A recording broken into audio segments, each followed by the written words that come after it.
পরমারাধ্য প্রভুজি আমাদের বলছেন, বর্তমান যুব মানুষে ত্যাগ ও বৈরাগ্যের মাঝে একটা ছাপ দেখতে পাওয়া যায়।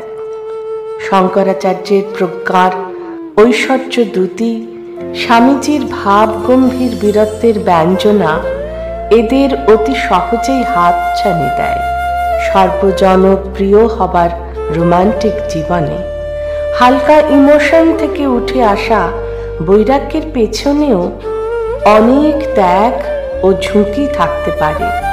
রজগুণপ্রধান চিত্তের ভাবাবেগ, উদ্যম ও কর্মমুখর দেহমনের উত্তালতাকে মনে হতে পারে কর্মযোগীর ক্লান্তিহীন কর্মনিষ্ঠা।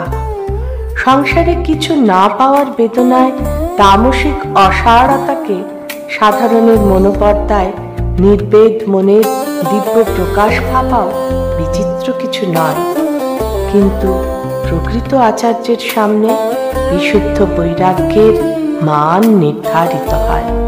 পরমারাধ্য প্রভুজিকে আমার অনন্ত প্রণাম।